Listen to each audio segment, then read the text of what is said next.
बिस्मिल्लाहिर्रहमानिर्रहीम। अस्सलाम वालेकुम नादरीन, आप यूट्यूब चैनल देख रहे हैं। मैं इमरान खान हूँ। सबसे पहले जो अहम खबरें हैं, इनमें सुहेल अफरीदी ने असेंबली के फ्लोर पे खड़े होकर वही बातें की हैं और कुछ मजीद बातें भी की हैं।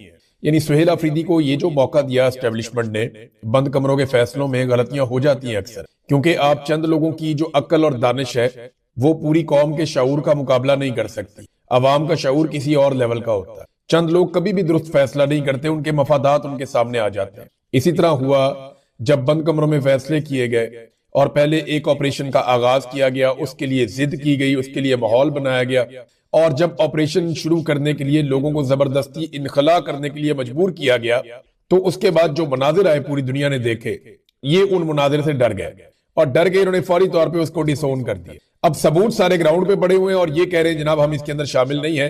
तो सुहेल अफरीदी ने इस मौके को जाया नहीं किया। एक पॉलिटिकल वर्कर को इतनी बड़ी ज्यादती के बाद, अगर एस्टेब्लिशमेंट इतनी बड़ी ज्यादती कर रही है और पॉलिटिकल वर्कर को उसके सबूत मिल जाए, वो अगर आपको छोड़ दे उस वक्त, तो फिर उससे ज्यादा बेवकूफ कोई नहीं होगा।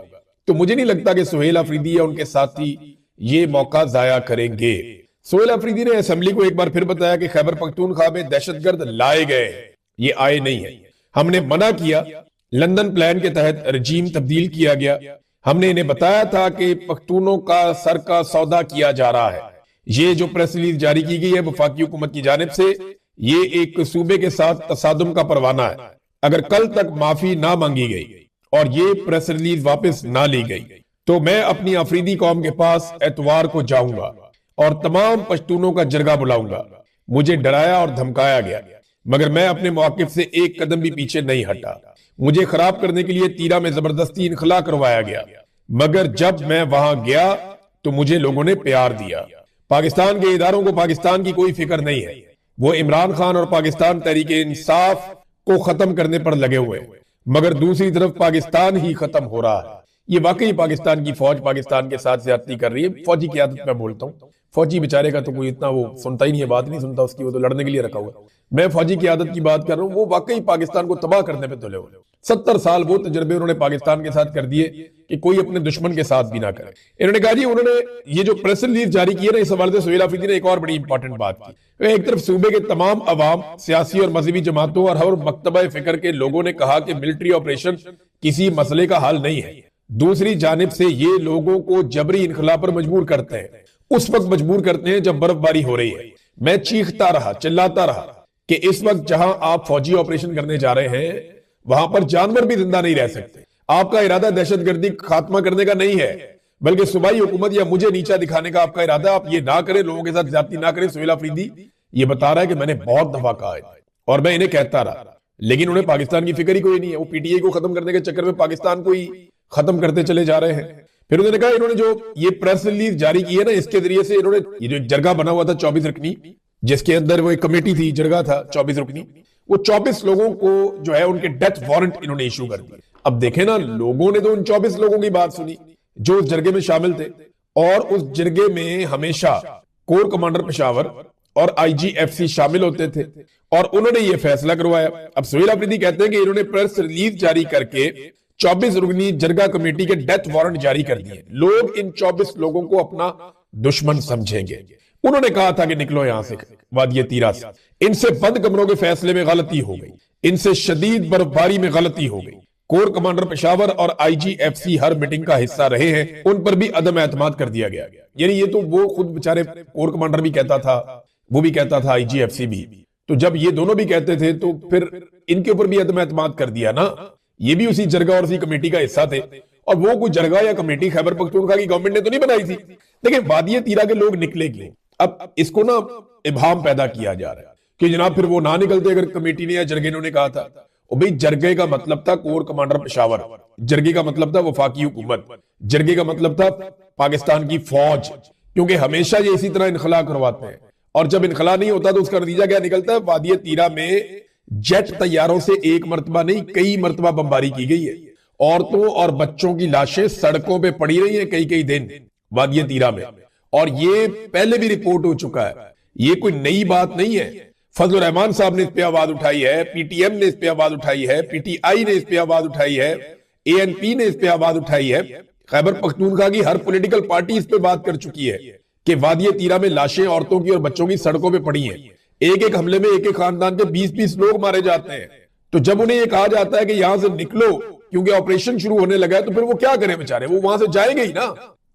बार बार तो वहां पे ऑपरेशन किया गया, उनका इतना तजुर्बा है। अब ये देखें, वो लोग ऑपरेशन की कई दफा कीमत चुका चुके हैं, कई दफा उन्होंने कीमत चुकाई है ऑपरेशन की। अब वो हर दफा तो नहीं अपने बच्चे मरने के लिए छोड़ देंगे, वो बच्चों को, औरतों को, बुजुर्गों को लेकर वो निकले हैं, अपने जानवर समेट के, कीमती सामान समेट के। जिस तरह वो दरबदर हुए इस गुर्बत और अजीबो गरीब गरीबुल वतनी में, पता नहीं किधर किधर फिर रहे हैं बेचारे, सड़कों पे उनको खवार कर दिया सख्त बर्फबारी में। तो ये वो अपने शौक से तो नहीं निकले, उन्हें पता था कि या तो ये बर्फ है या बम है, या तो हम बम की शिद्दत से उसकी आग में जलेंगे या हम ये बर्फ के अंदर ठर के मरेंगे। तो उन्होंने ये वाला ऑप्शन लिया कि यहां हमारी जान बच भी सकती है, बम से तो हम बचेंगे भी नहीं। जरा एक लम्हे के लिए आप सोचें ना कि लाहौर में, आपके इलाके में, या कराची में, हैदराबाद में, फैसलाबाद में, मुल्तान में, गुजरांवाला में, रावलपिंडी, इस्लामाबाद में, फैसलाबाद, किसी बड़े शहर में आप एक लम्हे के लिए इमेजिन करें कि आपको ये कहा जाए कि आप ये इलाका खाली करें वरना जेट तैयारे आ रहे हैं, वो बमबारी करेंगे, तो आप वहां पे रहेंगे?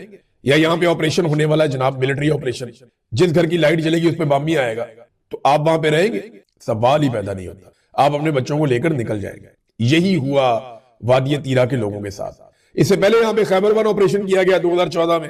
खैबर वन ऑपरेशन में जेट तैयारों से बमबारी की गई। फिर 2015 में खैबर टू ऑपरेशन किया गया, फिर बमबारी की गई।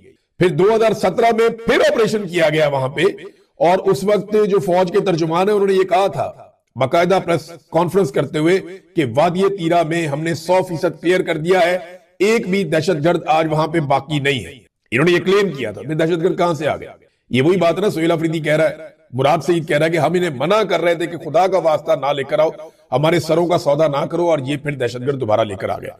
ये अब ये सूरत हाल। अभी ये सारी मफाद की लड़ाई है। अगर मफाद की लड़ाई ना होती तो दहशतगर्दी खत्म करने के बाद क्या जनरल बाजवा, जनरल नदीम अंजुम और जनरल फैज हमीद ये दहशतगर्दों को वापस लेकर आते हैं? मफाद की लड़ाई है ना, जब दिल करता है ले आते हैं, फिर उनसे लड़ते हैं, फिर वापस भेज देते हैं, फिर दिल करता है फिर ले आते हैं, फिर उनसे लड़ते हैं, फिर वापस भेज देते हैं, फिर कभी उन्हें अच्छा कहते हैं, कभी उन्हें बुरा कहते हैं। अभी अमेरिका को या मगरब को जरूरत पड़ जाए मुजाहिदीन की, तो ये सारे फितनतुल खवारिज अल हिंदुस्तान, या ये सारे जो जिनको टीटीपी कहते हैं या दहशतगर्द कहते हैं, कुछ भी आप कहते रहे, ये सारे दोबारा मुजाहिदीन बन जाएंगे। ये जर्नैल इनके सरों पे दोबारा पगड़ियां रखेंगे, इनके गलों में हार डालेंगे जैसे माजी में डाले हैं।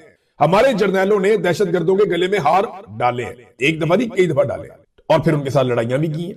तो अभी अगर उन्हें जरूरत पड़ जाए एक मरतबा फिर मगरिब को, तो ये फिर मुजाहिदीन हो जाएंगे। ये तो पाकिस्तान का गुड़ तालिबान बैठ तालिबान चलता रहता है, कोई नई बात तो नहीं है। ये तो हम हमेशा से कर रहे हैं और होता हुआ देख भी रहे हैं। अब नाज़रीन, फजलुर रहमान साहब हर ऐसे मौके पर जहां पे खड़ा होना होता है वहां गायब हो जाते हैं। इससे पहले खड़े होने का वक्त है, फजलुर रहमान साहब थाईलैंड निकल गए, बांग्लादेश निकल गए, थाईलैंड निकल गए। अब खड़े होने का वक्त है तो फजलुर रहमान साहब साउथ अफ्रीका निकल गए। सारी जिंदगी इस सियासतदान ने मजहब कार्ड इस्तेमाल किया, यहूदी कार्ड इस्तेमाल किया, इसराइल कार्ड इस्तेमाल किया, अमेरिका कार्ड इस्तेमाल किया, और पता नहीं कौन कौन सा मजहबी कार्ड इस शख्स ने सारी जिंदगी इस्तेमाल किया। आज खड़े होने का वक्त आया, साउथ अफ्रीका की फ्लाइट पकड़ी, हो गया। ये जनाब फजलुर रहमान साहब और उनकी टोटल सियासत पड़ी है।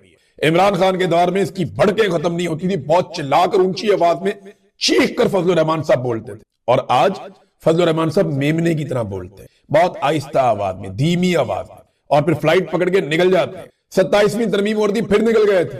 अभी फिर कौम को जरूरत है, रहनुमाई की जरूरत है, रहनुमा निकल गया पीछे से, मैं नहीं, आप ही कर लो। अब ये बोर्ड ऑफ पीस का मामला है, इसमें तो फजलुर रहमान साहब को खड़े होना चाहिए था ना। सारी जिंदगी कौम को इन्होंने कश्मीर का और फलस्तीन का चूरन बेचा। मैं ये नहीं कह रहा कि ये कोई रोक लेंगे या कुछ कर लेंगे, लेकिन पैरों पे तो खड़े हो जाओ। सारी जिंदगी कौम को जिस चीज के लिए तैयार किया, जब वक्त आया तो खुद निकल गए चुप करके, नीवे नीवे होके। हाँ, मुझे ये पता है कि ये वापस आएंगे, 8 फरवरी में एहतजाज करेंगे, उसके बाद इनको हल्की फुल्की ढोलकी बजाने की इजाजत दी जाएगी कि आप फलस्तीन के लिए एहतजाज कर लें, थोड़ा सा आप गाजा के लिए कर लें, थोड़ा सा ये कर लें, थोड़ा वो कर लें, ये करेंगे। लेकिन ये एक लिमिट से आगे कभी नहीं जाएंगे, क्योंकि ये शुरू दिन से एस्टेब्लिशमेंट के साथ हमेशा सहूलतकार के तौर पे मौजूद रहे। चंद बयानियां और शख्सियात ऐसी हैं जो बहुत बुरी तरह पिट गई हैं नाज़रीन। इदारे भी बहुत बुरी तरह डिस्क्रेडिट हो गए, मीडिया बहुत बुरी तरह डिस्क्रेडिट हो गया पाकिस्तान में। अब ये जो बयानियां बहुत बुरी तरह ISPR के जो बयानियां पिटे हैं ना, वो तारीख में कभी ऐसा नहीं हुआ। यानी जिनके ऊपर बड़े बड़े लतीफे और मीम्स बन गए। मैं आपको बताता हूं, नंबर 1, तीरा के लोग आज खुद नकल मकानी कर रहे हैं। क्यों जी? वो पिकनिक बनाने आ गए बाहर। कौन आता है अपना घर छोड़ के? यानी उन्हें ख्वाब आया और वो आज खुद नकल मकानी निकल गए बाहर। ये क्या हुआ? तो पहला तो इनका मजायका खेज बयानिया जो पिट गया बहुत बुरी तरह के तीरा के लोग आज खुद नकल मकानी कर रहे हैं। दूसरा बयानिया जो कर रही है बोर्ड ऑफ पीस के मामले पे हुकूमत कर रही है, हम कुछ नहीं कर रहे। हुकूमत वॉशरूम नहीं जा सकती अपनी मर्जी से, हुकूमत इमरान खान से मुलाकात नहीं करवा सकती अपनी मर्जी से, वो इतने बड़े बड़े फैसले कर रही है, सवाल ही पैदा नहीं होता। नंबर 3, हम गजा फौज नहीं भेज रहे।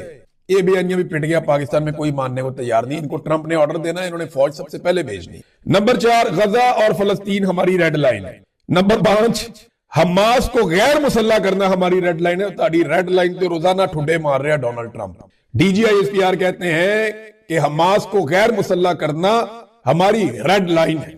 इनकी रेड लाइन पे सुबह शाम ठुड्डे मार रहा है डोनाल्ड ट्रंप और ये उसके साथ मिलने को सादत समझते हैं। अजीब बात नहीं है, एक बंदा ठुड्डे मार रहा है आपकी रेड लाइन को और आप सूजी हुई रेड लाइन लेके उसके साथ सुबह शाम मुलाकातें कर रहे हैं और आप ये कह रहे हैं उसकी तारीफें कर रहे हैं और वो आपकी तारीफें कर रहा है। ऐसा नहीं है। कौम को चूरन ना बेचे, कौम को साफ बताएं कि आपका ट्रंप के साथ सौदा हो गया, जो ट्रंप करेगा, जो वो कहेगा आपके लिए सारा आंखों पे। कौम ने क्या कर लेना? एक ही दफा खड़ी होगी तो वो सारा कुछ सेट कर देगी और वो इंशाल्लाह एक दिन खड़ी होगी, सारा कुछ सेट करेगी, सबको अपनी अपनी डोमेन में वापस भेजेगी पाकिस्तानी कौम। एक दिन ये दिन आएगा, पाकिस्तानी कौम आजाद जरूर होगी इस जबरी तौर पे मुसल्लत शुदा एक निजाम से। ये पाकिस्तानी कौम आजाद होगी, होना है एक दिन, 100% होना है। लेकिन कब होना है ये नहीं मुझे पता, लेकिन जब तक नहीं होना तब तक आप तो एंजॉय करें, खुलकर कहें डोनाल्ड ट्रंप के साथ खड़े, उधर जाके उसके साथ खड़े हो जाते हैं, यहां आके कहते हैं जनाब हमारी ये रेड लाइन है। डोनाल्ड ट्रंप उसी शाम को प्रेस कॉन्फ्रेंस करता है, रेड लाइन पे दे ठुड्डे पे ठुड्डा। तो ये जनाब एक बहुत बड़ा मजाक ये भी है। फौज का सियासत में कोई किरदार नहीं है, ये तो कमाल किस्म का मजाक है ना, इसमें तो पाकिस्तान में कोई बिलीव ही नहीं करता। और फील्ड मार्शल के फैसलों से अवाम बहुत खुश है, ये भी एक चूरन पेशते हैं बार बार। वो टीवी चैनल के ऊपर पकड़ के ना वो वॉक्स पॉप्स चलाना शुरू कर दिए, मैंने आपको थोड़े दिन पहले बताया था। वो एक ही जगह पे बंदा खड़ा है, कह रहे हैं जी ये मरी में खड़ा है, उसी जगह पे खड़ा कह रहे हैं जी ये पिंडी में खड़ा है। वो पीछे एक ही लाइट चल रही है और एक ही तरह की बिल्डिंग है और एक ही तरह की सड़क है। वही मुकाम कभी पिंडी बन जाता है, कभी कोई और इलाका बन जाता है, कभी मरी बन जाता है, समझ से बाहर है। इन्हें चूरन भी नहीं बेचना आता। अब नाज़रीन आ जाए ईमान मज़ारी साहिबा वाले मामले। अब इस पे ना जो वकला की तंजीमें है ना वो अब जान छुड़ाने की कोशिश कर रही हैं इस्लामाबाद में। एक्चुअली तो ये सारा मामला मशकूक है और मुझे ऐसा लगता है कि ईमान मज़ारी को और उनके शौहर को प्लेट के अंदर रख के हवाले किया गया पुलिस की और इस बात का बंदोबस्त किया गया है कि बस ये खामोशी के साथ बड़े आराम से इनकी गिरफ्तारी हो जाए। मुझे ऐसा दिखाई दे रहा है। यानी ईमान मज़ारी और हादी अली चट्टा के केस में इस्लामाबाद बार पर शदीद तनकीद हो रही है। मैं ही नहीं कर रहा, बाकी लोग भी कर रहे हैं। वो कह रहे जी पुलिस का दाखिला बंद कर दिया हमने अदालतों के अंदर। ये जो यंग वकला है ना, नौजवान वकला, इनके अंदर गुस्सा है और ये कह रहे हैं कि ज्यादती हुई है। अब ये जो वकील सियासतदान है ना यहाँ के, ये बड़े सियाने हैं। ये नहीं पुलिस को निकाल दो, ये कर दो, हम ये नहीं कर देंगे कि हम 3 दिन काम नहीं करेंगे। ये नौजवानों का गुस्सा कम करेंगे, ईमान मज़ारी और हादी अली चट्टा अंदर ही रह जाएंगे और ये नौजवानों का गुस्सा कम करके बिजनेस एज यूजुअल पे ले आएंगे अदालतों को और सारे निजाम को। इन्होंने कोशिश ही नहीं की, कोई एक वकील जख्मी हुआ। यानी जब आपने बार ने जिम्मेदारी ली थी कि उनको अदालत तक लेकर जाना है तो फिर बार की ये जिम्मेदारी थी कम से कम भी को 50-60 वकील उनके साथ लेकर जाते। पुलिस को भी पता चलता, एक वकील ने मुजामत नहीं की, वहां पे पकड़ के वो आराम से लेकर चलेगी पुलिस। अपने मामलात में ये बहुत मुजामत करते हैं। आज कह रहे हैं हम अदालतों में दाखिल नहीं होने देंगे पुलिस को। जो जस्टिस मोहसिन अख्तर कियानी साहब है, अल्लाह रब्बुल इज्जत इनको जज़ाए खैर अता फरमाए, कमाल आदमी। मैंने इनकी अदालत के अंदर महसूस किया कि साइलिन को वाकई रिलीफ मिलता है। मैंने यानी मैं ज्यादा, क्योंकि वो कंट्रोवर्सी बन जाती है, लेकिन मैं बड़े जजों की अदालत में गया हूं, लेकिन ये जबरदस्त जज है। मैं ये कहना चाहता हूं मोहसिन अख्तर कियानी साहब के रिमार्क्स आप सुने तो आपको सारी कहानी समझ आ जाएगी। वो ये कहते हैं कि इस्लामाबाद हाई कोर्ट बार बहुत अच्छी, ये हड़ताल भी खुद करवाती है, मुकदमा भी खुद बनवाती है, गिरफ्तार भी खुद करवाती है और आपके साथ खड़ी भी होती है और जेल तक भी छोड़ कर आती है। अंदाजा करें ये इन्होंने किया। कोई मुजामत में नजर ही नहीं आई, किसी ने की नहीं मुजामत इस सारे मामले में, सारे चुप करके बैठे हुए थे।